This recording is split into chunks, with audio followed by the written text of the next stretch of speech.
And go. Good afternoon and welcome to one of this afternoon's parallel sessions.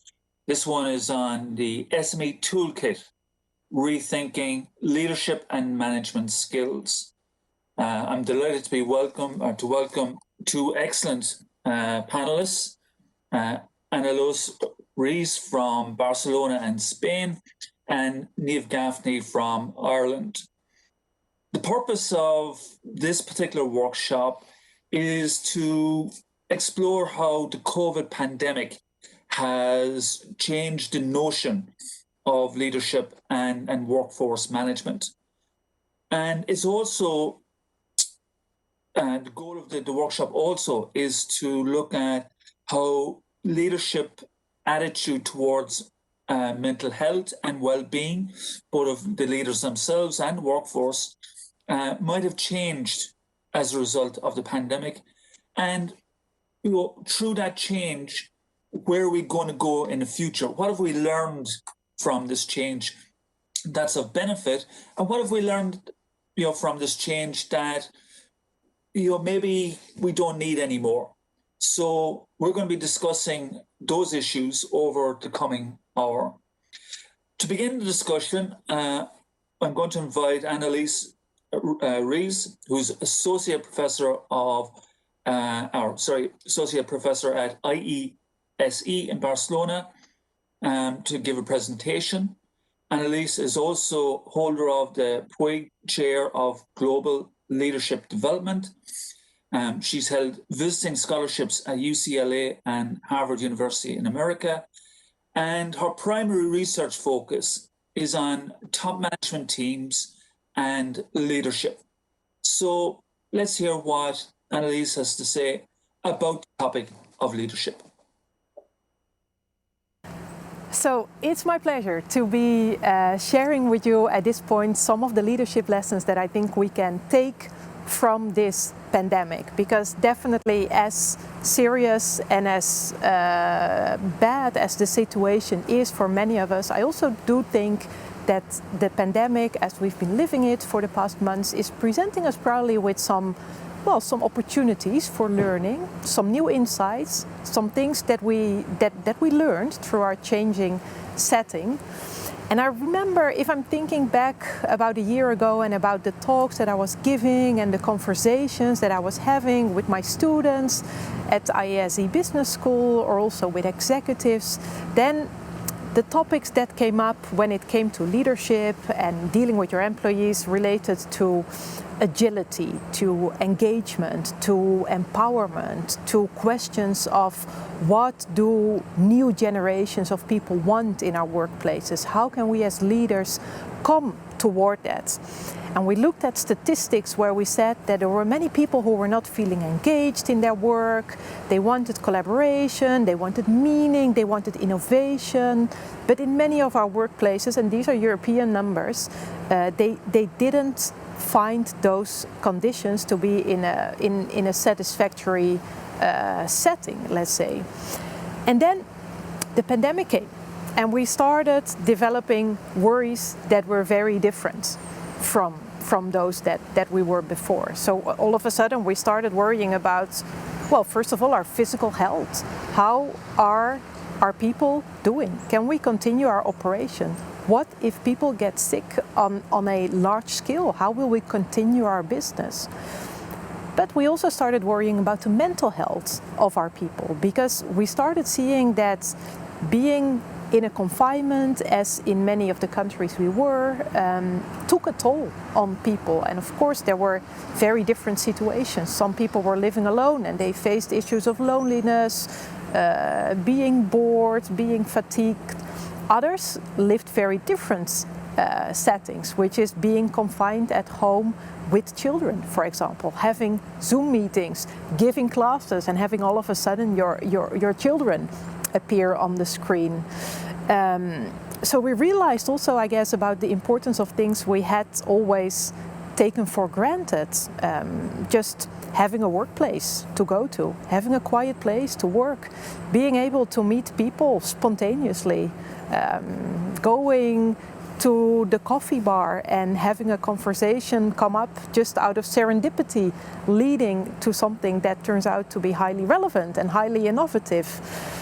And I guess we also learned about leaders and their role in managing uncertainty, in managing emotions, in sense making of what is going on. And we probably, I guess, looked at leaders even more than before as sources of vision and inspiration, of collaboration, of connection between people. And right now, I guess I'm here based in Barcelona. It's November 2020 and we're still in the middle of the pandemic. Some organizations are still in full crisis management mode. If you're running a restaurant, if you're having any to do with tourists, you're full on in crisis mode. Other organizations maybe are thriving because they developed online services and there's many, I guess, creative opportunities also coming up there. But even though we're still in the middle of it, we're not even necessarily seeing a way out of it. But I think what we can see is that some things will have been changed forever, or some things, maybe they change back to normal, but we nevertheless want to keep the insights of this period for us to be better leaders and to be better organizations. And one thing, I guess, is definitely the importance of learning and adaptation. So this is not new. Of course, we've been saying that in organizations and in research that learning is important. We need to adapt. Careers are not as fixed anymore. But now with a context that has changed so rapidly for many of us, there's hardly anyone who was not directly affected by this pandemic. We see that that puts different requirements for our leaders. Because maybe before you were used to doing things in a way that had always worked, and of course you learned, and of course you adapted yourself, but now the context poses many different demands, because all of a sudden maybe you cannot face your clients anymore.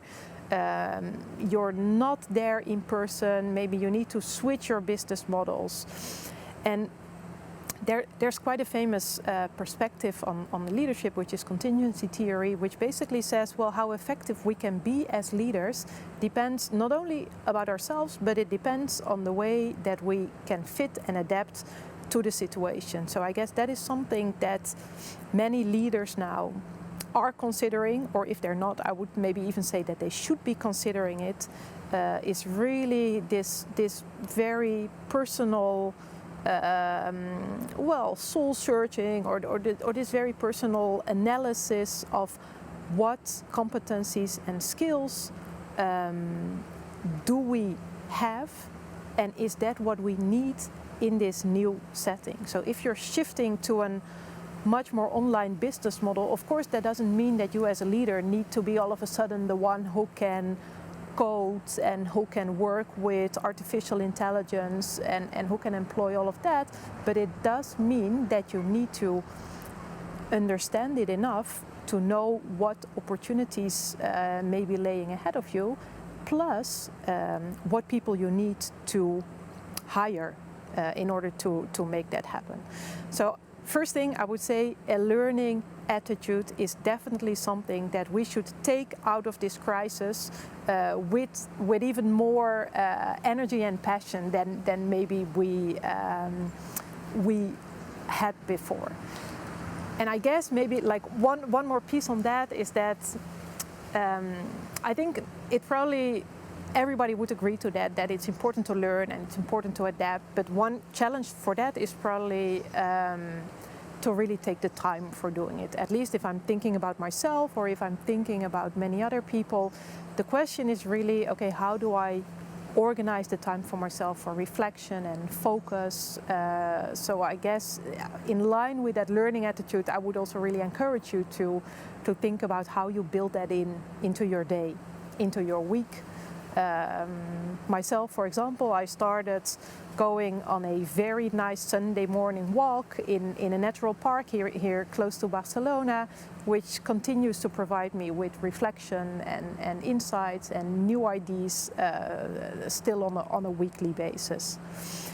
So I guess the other thing that probably we realize now more than ever is that organizations are not only places where we do work and that we leave again now, but that it's also a place where really we connect to people and where we come together to reach common purposes and common objectives. And that function, I guess, is also interesting if we see that in light of developments that have been starting years ago, which is the gig economy, increasing number of people working freelance, digital nomads, working from anywhere. And I think this is also where I see an option for organizations and also, I guess, for individual leaders to think about even more than before, how are we contributing to society? What place does our organization have? And also use that as a way to attract and retain new generations of workers that have the skills that you need in order to continue to be successful. So that's the second thing.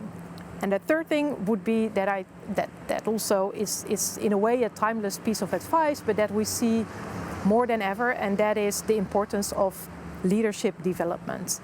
There is also a little bit of a trend going on where we're thinking about working agile and working with self-managed teams, and those of course are definitely developments that I think can be very interesting and important.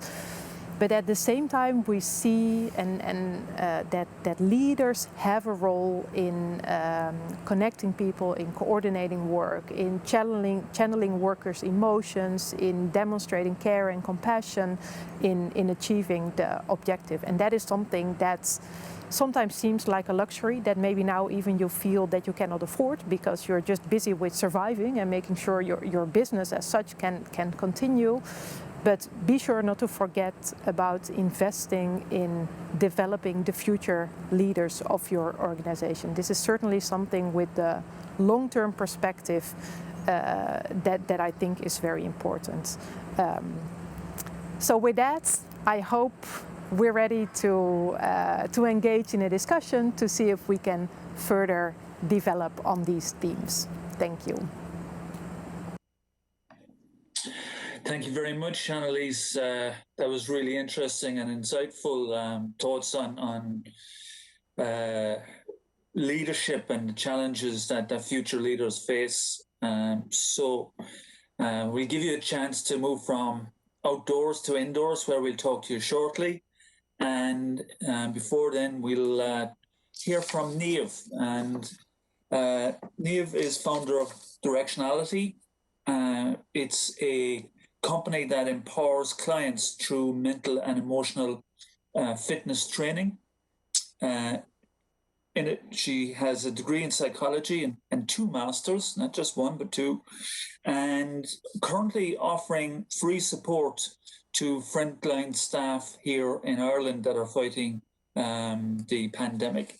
So, Niamh, we look forward to hearing your thoughts on this particular issue. Hello everyone, it's such a thrill to be here today to share this wonderful SME Assembly experience with you. Of course, I'm disappointed we're not in the same room, but how incredible is it to experience so many cultures and ideas and talent in the same forum, even if we are at a distance today. My name is Niamh Gaffney and I run Directionality, a company that provides business and coaching psychology services to help clients quite simply work better, by being more resilient, more adaptable and more comfortable with the challenges that they face. None of us could have conceived of, never mind planned for the situation we now find ourselves in.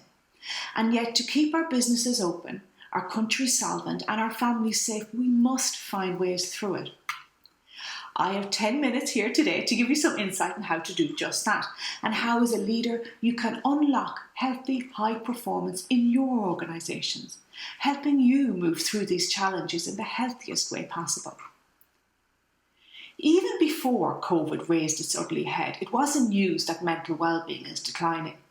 But the personal cost of this is actually overwhelming, with stress, anxiety and other mental health problems being responsible for up to 70 million lost working days in the UK.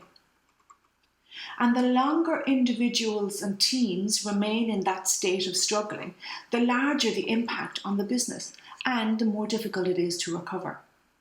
So therefore it makes sense to be proactive and encourage healthy coping mechanisms that allow us not only to survive our crises, but to thrive in the face of those challenges.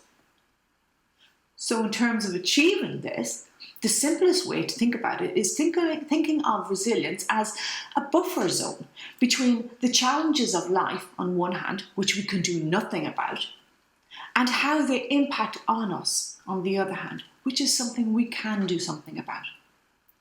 By honing our healthy coping mechanisms and growing our resilience in a sustainable way, we can widen that buffer zone, which provides us with that cushioning for when we need it, literally for when life's curveballs come straight for us. The easiest way to do this is to look at it in terms of 5 categories and take tiny, sustainable actions in each of those areas. And these 5 categories are energy, future focus, inner drive, flexible thinking, and strong relationships. And the cumulative effect of the tiny actions in each of these areas will lead to sustainable and healthy high performance for you and your team, in spite of the challenges that you're facing. So the first pillar to talk about is energy.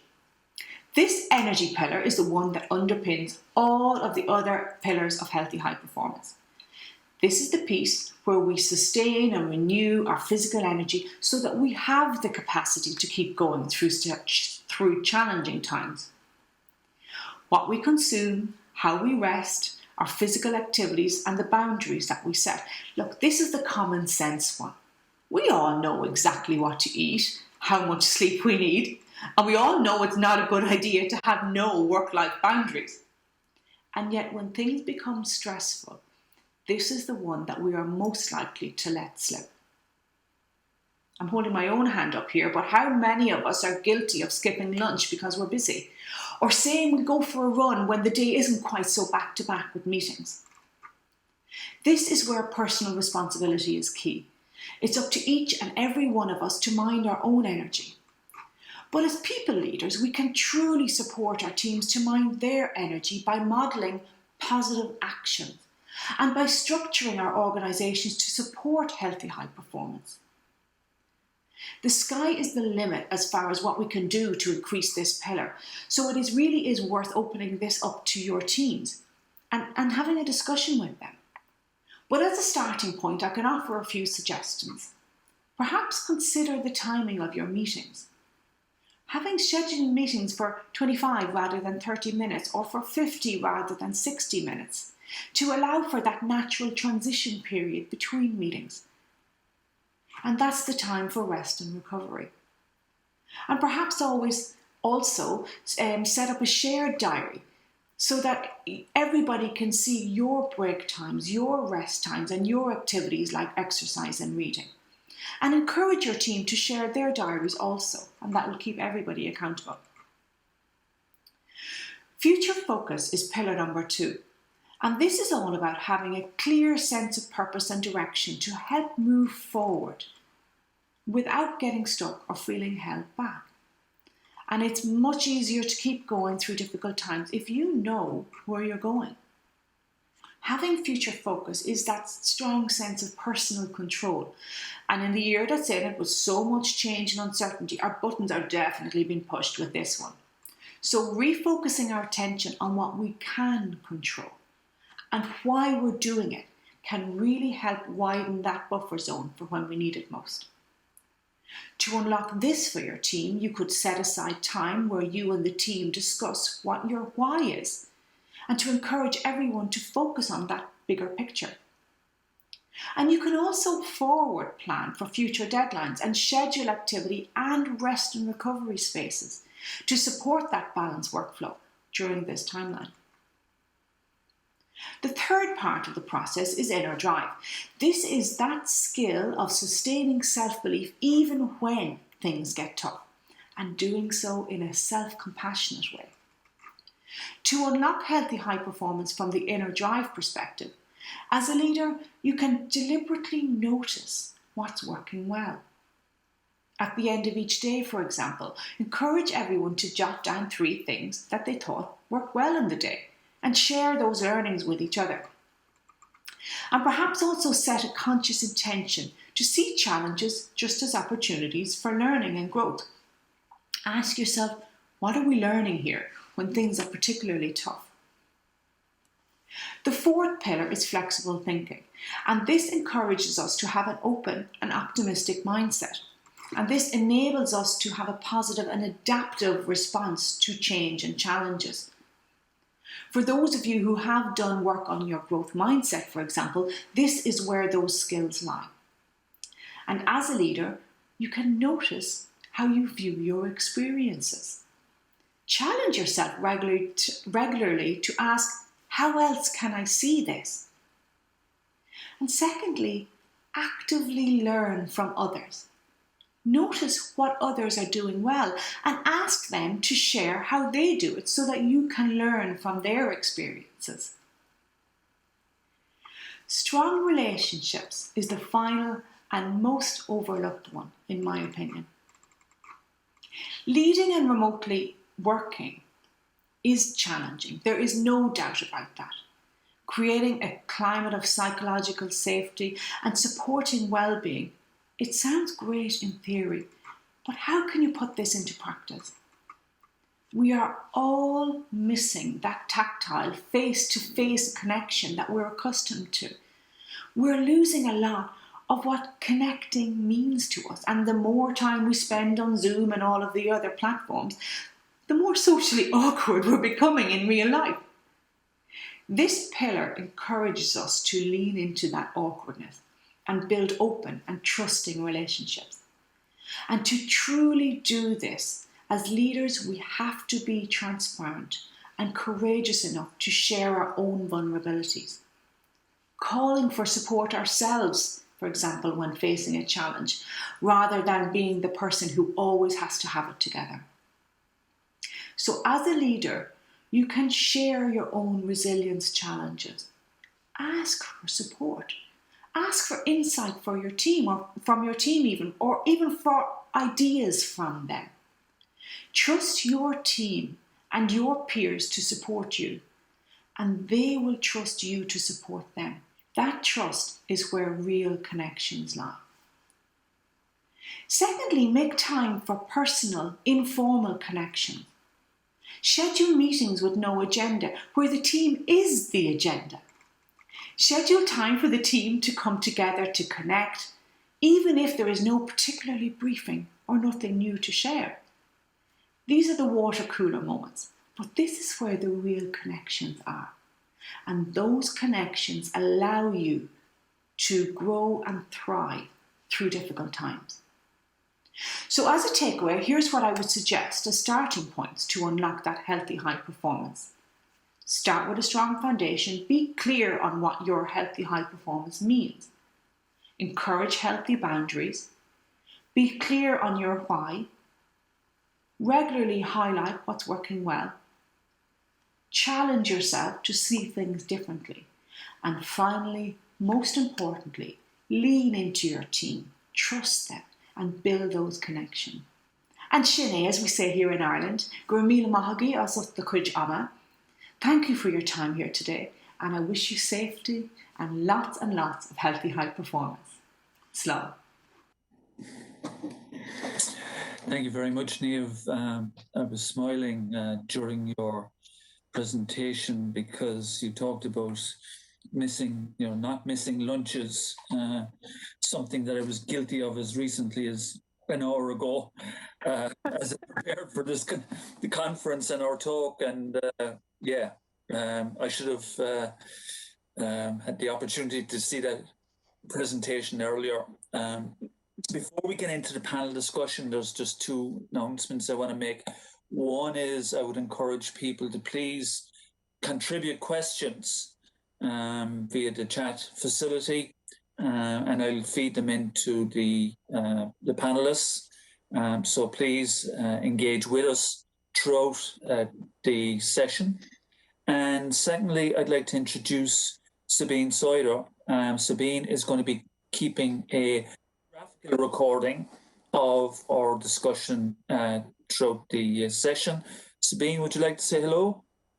Yeah, welcome and good afternoon from my side. I have taken notes, visual notes of these two inspiring presentations, and it's really interesting to see what are the learning attitudes which can make a real difference, and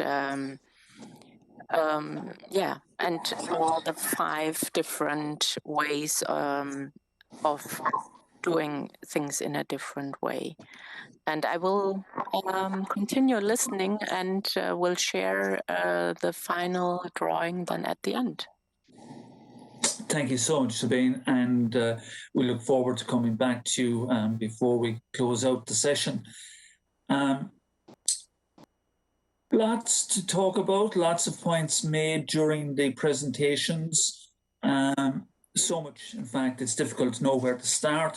But I think I'll start by going back in history a little bit and asking each of you, and I'll start, Anneloes, with you first. We had a recession, a major recession between 2008 and 2012. And there would have been an argument that leadership would have changed at that time. What's the difference now, and the requirements for leadership to change now as opposed to 2008, 2012 during that global recession? Yeah, thanks, Tom. That's a really fascinating question, especially since there's quite a bit of research, in fact, on what happened to leadership in that prior recession. And there's a lot of research that is now emerging, but of course we're still in the middle of it. So it's I take an educated guess here, because what we have seen in the prior recession is that, and there's quite strong evidence from leaders in many European countries and at many different levels of the organization, that a natural tendency when things get uncertain is to create more uncertainty and to give more control in a way. So we want, as leaders, we want to have a closer sense that we know what people are doing, that we can control them. We want to be more directive, as we call it. So we want to tell them exactly what to do and how and when. So some people would call this even a tendency towards micromanagement, or recently I've heard the term nano-management. And I think, even if such a tendency would exist in this crisis as well, because it's true that there is, again, a lot of uncertainty, but of course we're now faced with a situation in which controlling is much more difficult, because physically, in many places, we are not together anymore. And I think what you see is 2 trends right now. There is leaders who still try to control.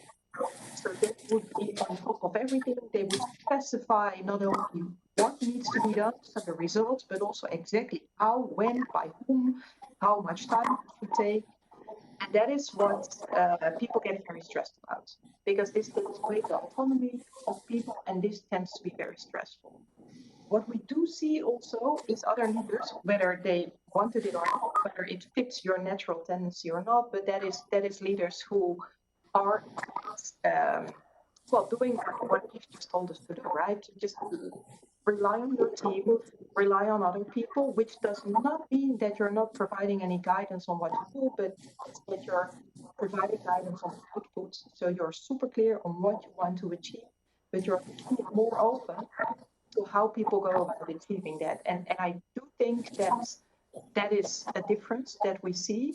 And I also do think, in fact, that the whole topic of mental well-being, how are people doing, I think we got a major boost in putting that on the agenda, because as Niamh said, this is something that we have been talking about for a long time. It also makes intuitive sense, but to have this as a topic among what otherwise we would say are business conversations, it's relatively new, because we used to have more of a sense that work is work, and private is private, and we should not cross that border too often. Now we're crossing that border literally. You're looking at my home. So we are in our Zoom meetings. We are literally at each other's homes. We're crossing that boundary. And I think that is a difference that we see now, and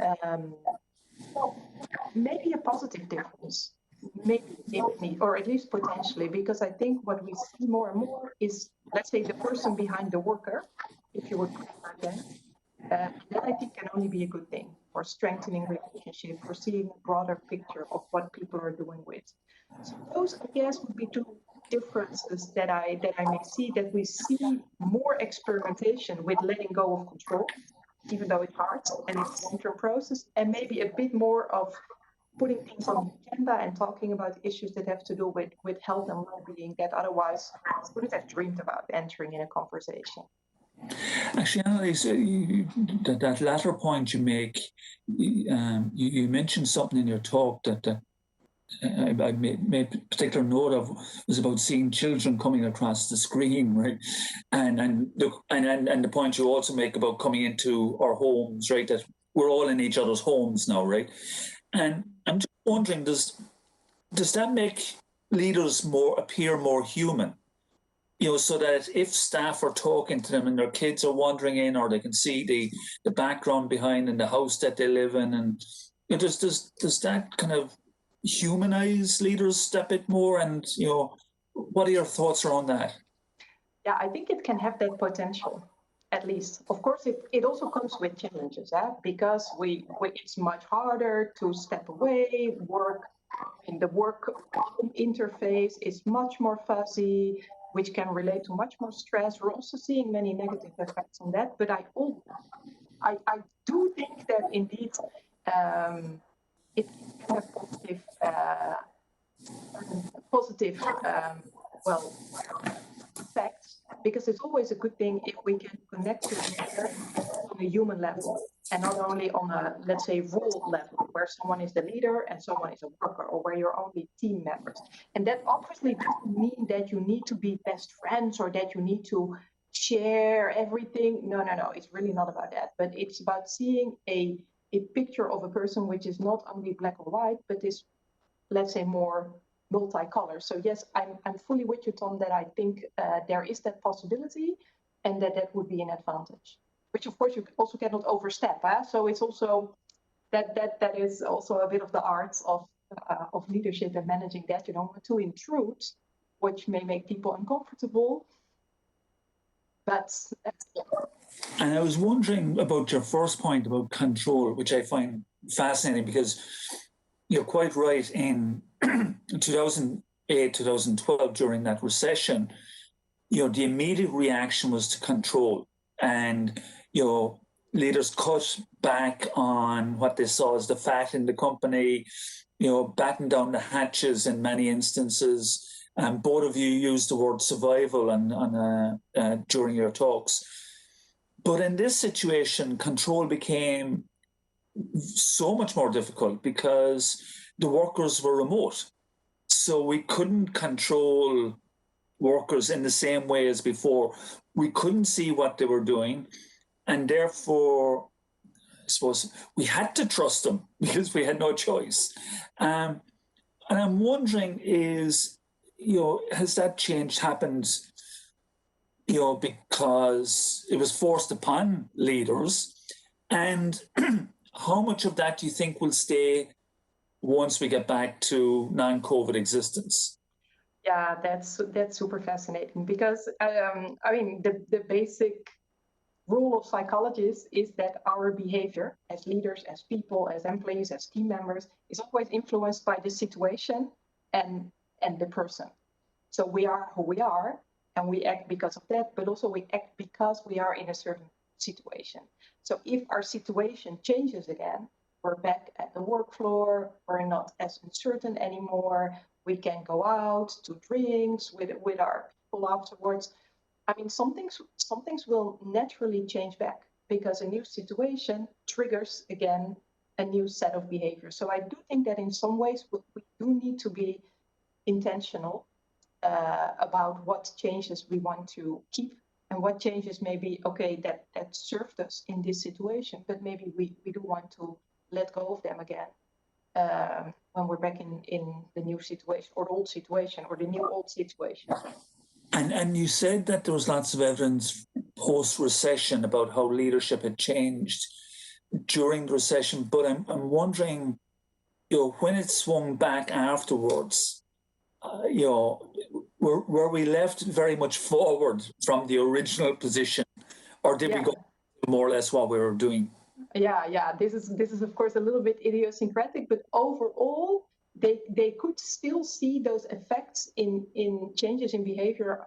Let's say at least till 2010. So let's say 2 years until it started, which is quite a lot, because if we would think about it from the positive perspective, and we would implement some of Niamh's suggestions for changing our behavior, if we can stick with that for, our more healthy habits for 2 years, that would be quite long. That's quite persistent. But when it comes to being more controlling as a leader, well, you'd probably want to cut back on that a little bit, because this, in the end, is something that in the immediate crisis would serve you well, because it helps coordination, it helps getting everybody in the same direction.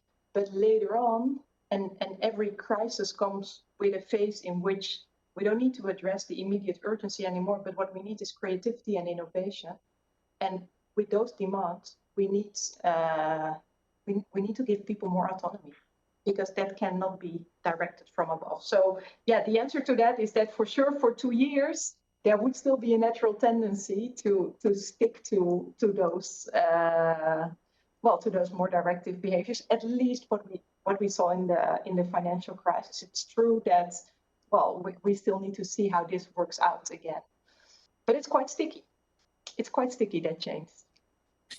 And Niamh, this is a good time to bring you in and follow up from what Anneloes was saying. She was talking about, control. She was talking about, how we're moving towards the introduction of kind of the softer skills. But I can hear people saying, the soft skill and all of that's really nice, but right now, and you both used the word survival, right now we just need to survive. So how do we balance that, and how do we keep the good stuff?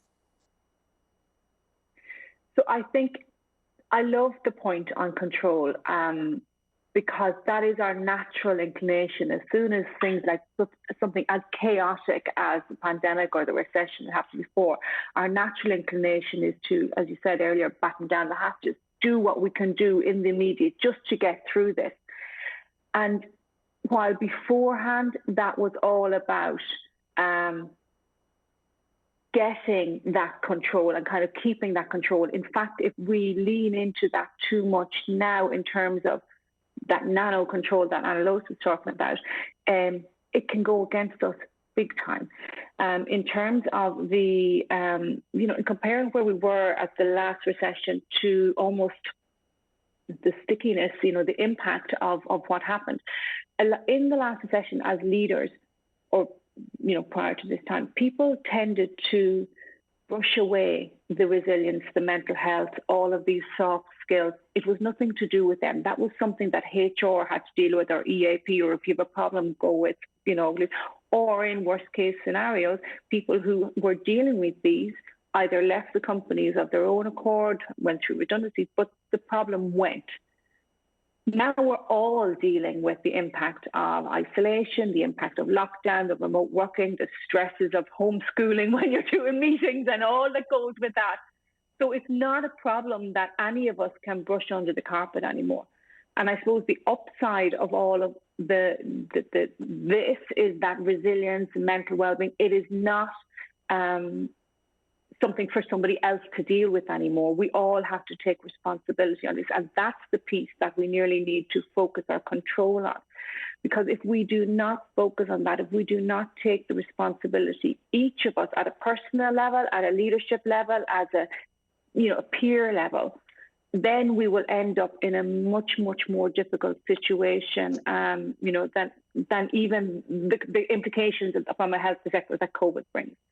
So if you think about the impact of the last recession, because it wasn't dealt with, we were looking at people who were out of work then and had never worked since. Almost the numbers I mentioned in the presentation of lost working days and the amount of money that it costs organisations, when they don't deal with this, that was the effect of not dealing with it from the last recession. And that's where we were before COVID ever came to these shores. So now it really is important for us it's not something that is a luxury, and it's certainly not something for HR or EAP to deal with. This is as much a business decision as keeping the doors open, as the manufacturing, as production. If this is not looked at, then the business is in very real trouble, because you will not have the healthy workforce needed to do anything that you need to do. Oh,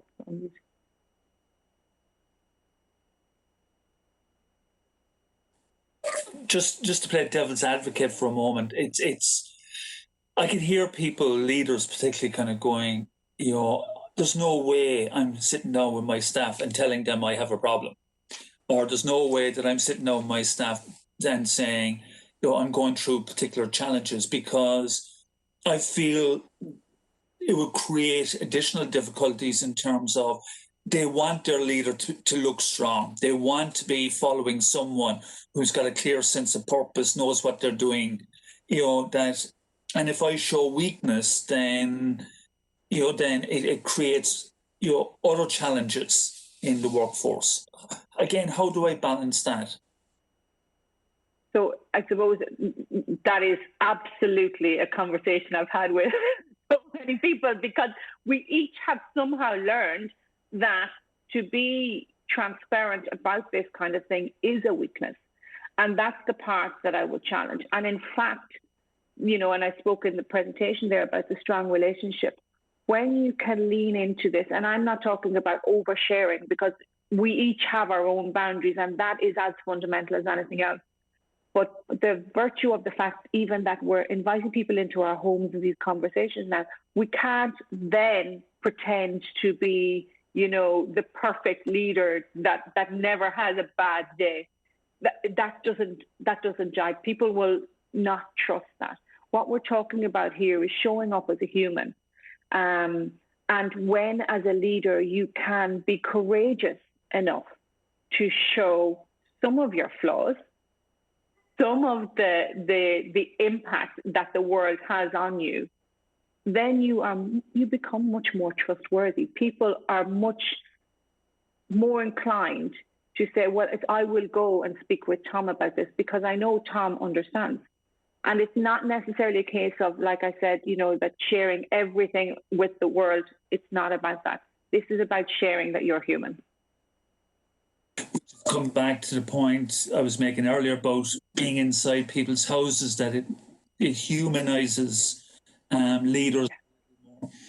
Just as an aside, and it's not a point for either, it's more for the audience, the European Enterprise Promotion Awards, which was on earlier this morning, the overall winner, the grand jury winner, was an initiative from France, and it was about second chance. But included in the package of supports was suicide prevention.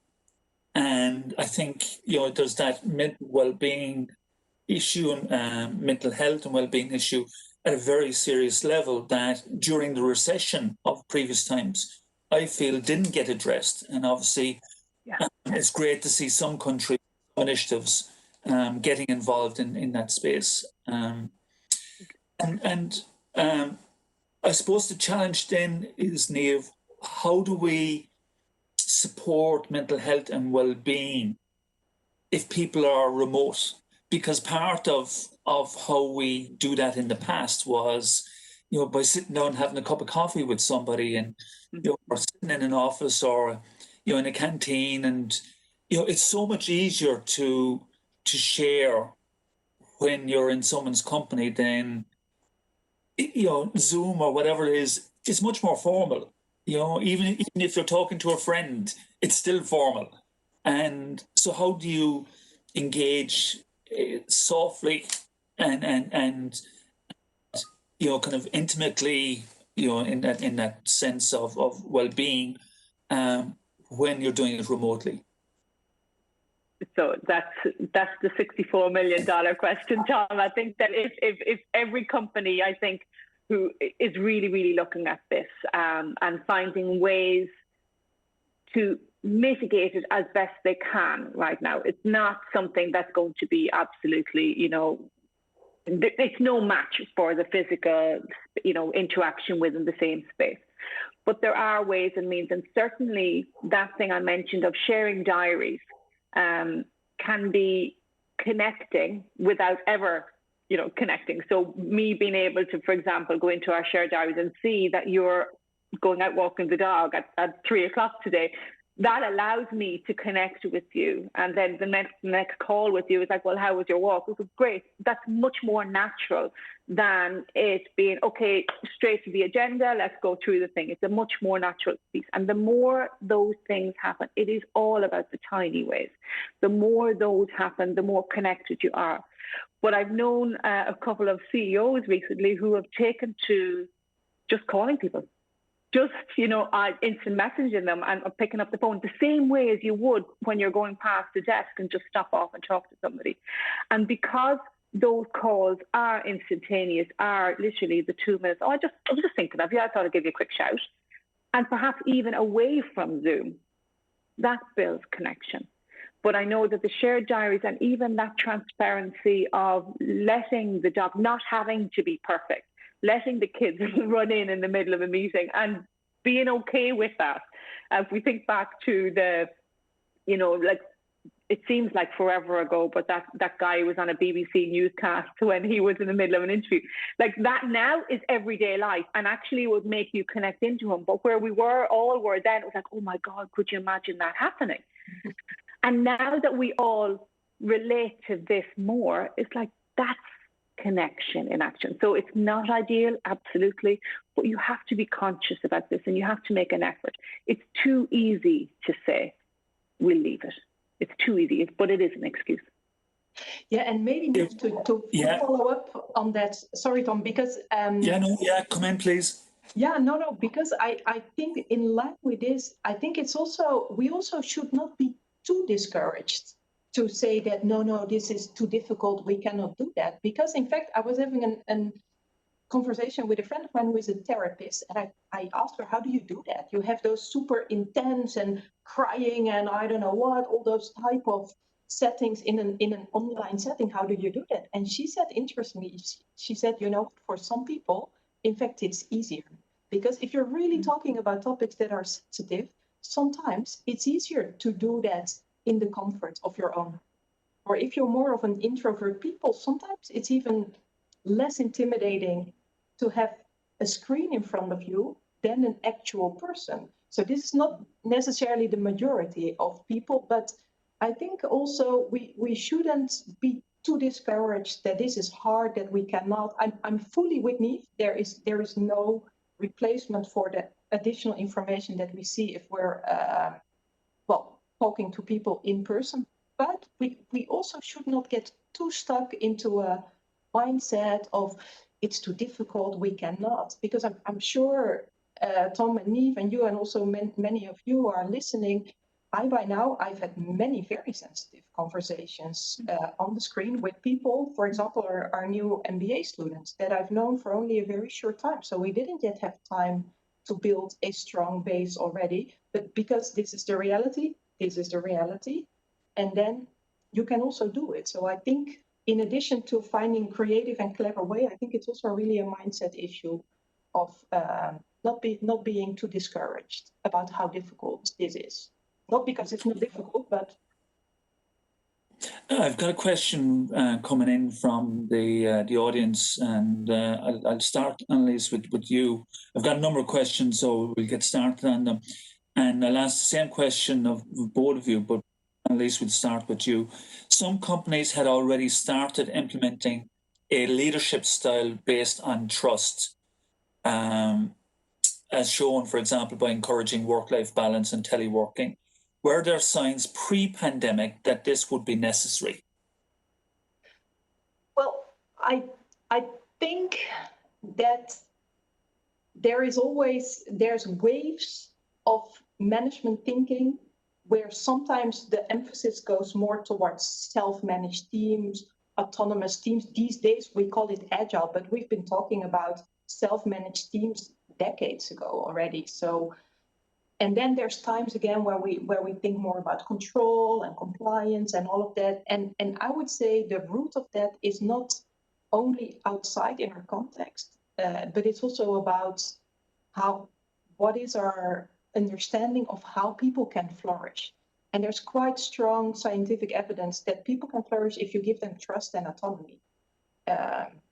So I think the waves that we're seeing in terms of up and down, and I certainly think that we were in quite a strong wave of decentralization, trust, empowerment, all of that, triggered by a sensation of what people want. Some people would even say it's about what new generations want, because the millennials and the Gen Z and Y and what do we have these days, people say, well, these people, they don't accept it anymore to work in a very rigid hierarchy in which they lack a sense of what they are personally contributing to the world. So I'm fully with that question, in the sense that I do think we were in that trend.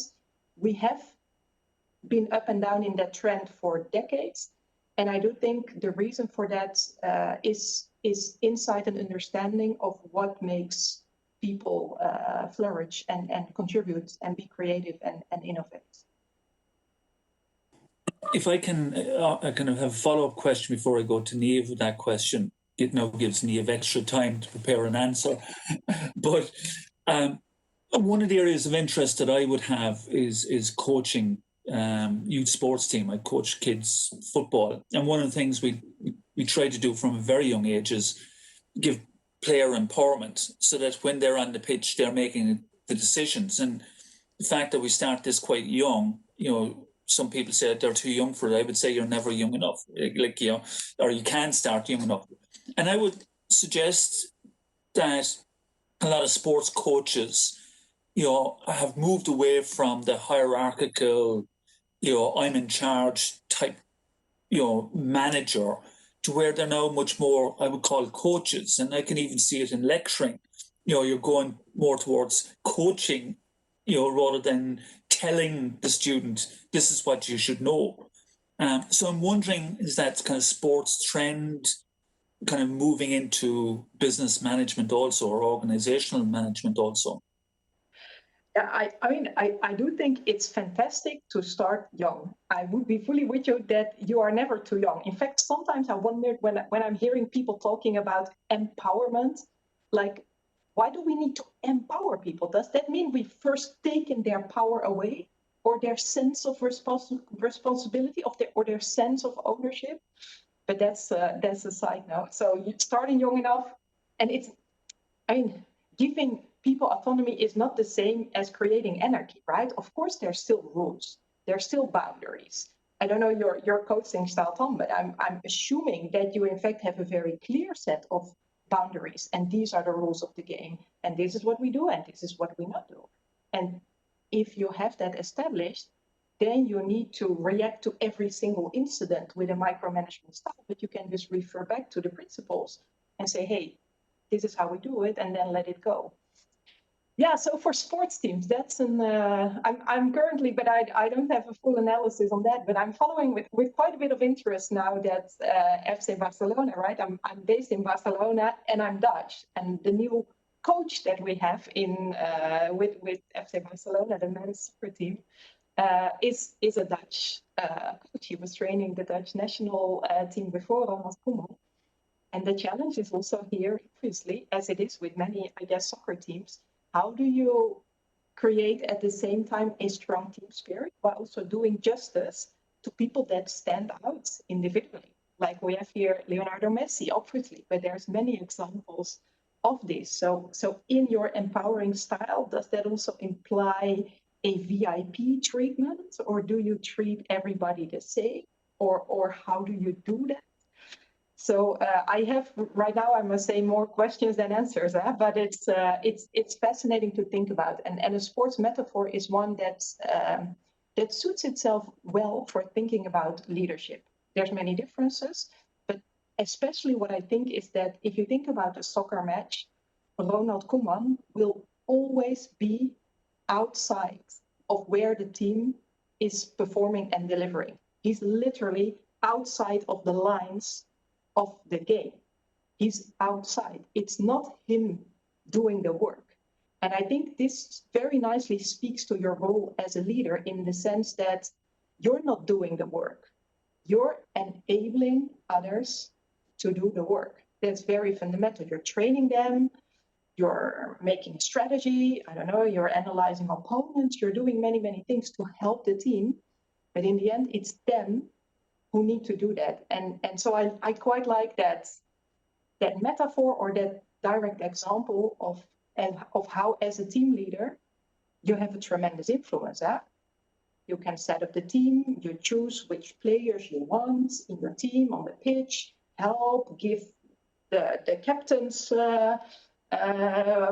bands and all of those things. But in the end, it's them who need to do that. So I do like your sports metaphor as a way of clarifying what your role is as a leader of the team. Thank you. And Niamh, again, the question, were we going much more towards that style of leadership anyway? And, are we kind of becoming more coaches rather than traditional leaders? What are your thoughts, Niamh? I think both. I think that there have definitely been organisations that have gone way ahead, that were in a great place for all this to happen. And then on the other hand, there were those traditional organisations who were maybe comfortable with the nano control that Anneloes was talking about earlier. And they're probably the ones that are mostly struggling now. So organisations that had really bought into this, that were already doing the remote working, that had that sense of personal control, personal responsibility, and the team dynamic and the coaching aspect that you spoke about a moment ago, they were already up and running. And for those organisations, it's simply more of the same and tweaking and working better together. For those other organisations that have really been overwhelmed by this turn of events, those organisations that have been pulled into remote working, who are really struggling maybe to make those connections, to give credence and time to the mental health aspect, they are the ones that weren't prepared. And I think that there are a lot of learnings there that need to be taken on board. Otherwise, those are the organisations that will struggle long term with this. And when those organisations can take the benefits that this situation is giving them and lean into that a little bit more, so allow, the coaching aspect of success as opposed to the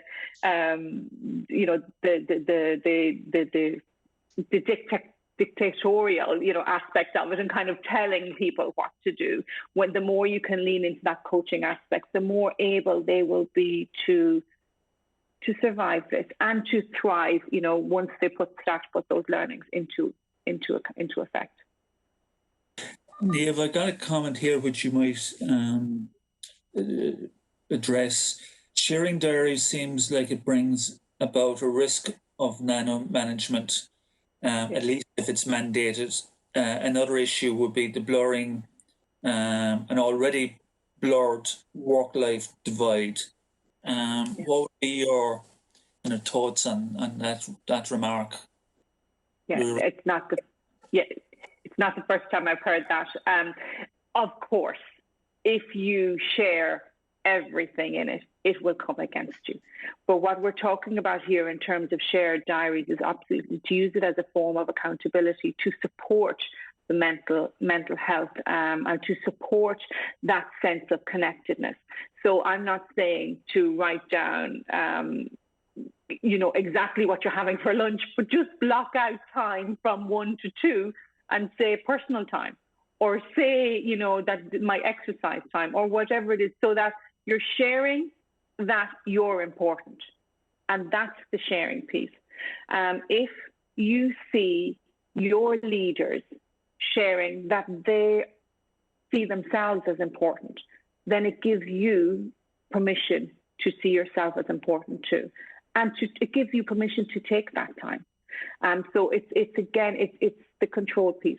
We're not asking people to share everything, much the same as while we bring the Zoom rooms with cameras around our houses, we're not sharing those parts that are deeply personal. We wouldn't. And you need to manage those boundaries also.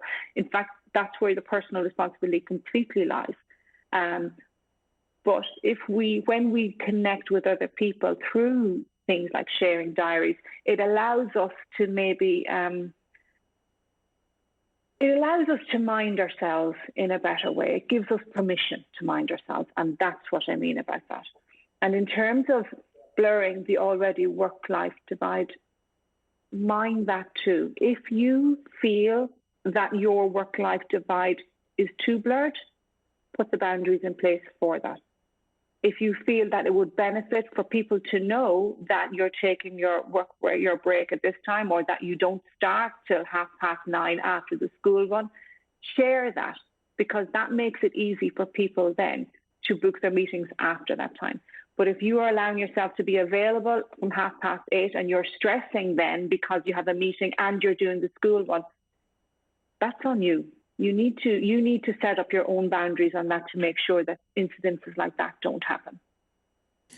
That's coming back to a point you made earlier about personal control. I've got a question here which I'm going to ask both of you, but Niamh, you're on, so I'll ask you to answer it first.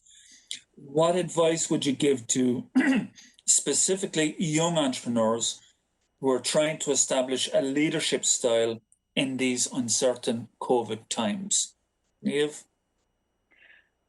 Well, I have a leaning towards this. So I don't think anybody would be surprised when I say just show up fully as yourself. Lean into your own skills. I think sometimes when we're starting off in whatever kind of new environment we're in, we're going to be, we're trying to be the best version of ourselves that we can. And if you are pretending, if you are putting a mask on to be perfect, it's going to come back and bite you. So in terms of establishing a leadership style, the ideal leadership style is the one that works best for you. It's where you can connect with your team, where you can trust them, where you have your own outlets to mind yourself, and where you can just, I'll come back to what I said earlier, where you can be human. You will learn your best skills. You will learn the things that work better for making things work, for getting things done. But I think on the foot of it, if you can show up fully as a human, then it doesn't matter whether it's COVID, whether it's uncertain, no matter what's going on, because after COVID, there'll be another challenge. So we have to just learn to show up and connect. So be yourself and treat others with respect. That's it, exactly. Anneloes, what's your thoughts on that? I couldn't agree more already with Niamh, so I will just directly straight build onto that. Because I think another reason why this is important is that as a leader, you have a very explicit function as a role model. People look at you, and I guess as an entrepreneur, maybe you're not always immediately realizing that aspect because you're doing 1,000 things if you're starting up a business. So this is not something that is probably at the back of your mind, but it is in other people's minds. And once you start expanding, you start hiring, people look at you and they model their behavior in part to what you are doing. So you need to be intentional about it. So as Niamh was saying, be authentic, be yourself, be human, show that. And on top of that, take the time to reflect on that and take the time on thinking, okay, I had this conversation today. Was this in the end what I want? Was this not what I wanted? Because of course, being human and being yourself does not mean that you're not taking into account how you see other people reacting to you. And you see that maybe something that you did out of yourself and who you are did not have quite the effect that you intended. And then as an entrepreneur, especially, I know you're pressed for time, you're pressed for, many different types of resources. So it's particularly challenging to really take out the time and be intentional about your leadership style. But don't put it off. Don't think this is something that I will do later, once things are more stable, once things are established. And ask for feedback when you can. What I've heard people doing sometimes, and I like the concept, is to build a personal board of advisors. So nothing what you would do for your company as a whole or to kind of comply to formal governance regulation, but just a group of people. And for entry into that group of people, the criterion is that these people want you to succeed as much as you want it yourself, basically. And to have these people as a regular sounding board, plan a meeting with your advisory board every 3 months, every 6 months, every week, if that's relevant, to make sure that you continue developing yourself. Speaking of time management, we've got about 3 minutes left. So I'm going to ask each of you, and you've only got a minute, 3 takeaways for the audience. Your top 3 takeaways that you want them to remember from today's session. Anneloes, you go first. Oh, I have a lot. I've probably myself about 20 takeaways. Only 3 takeaways. Okay.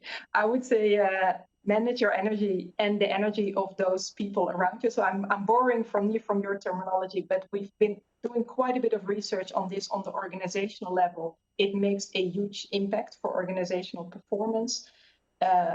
Continue a learning attitude and make time for it. This is your oxygen that you need into your life and your work.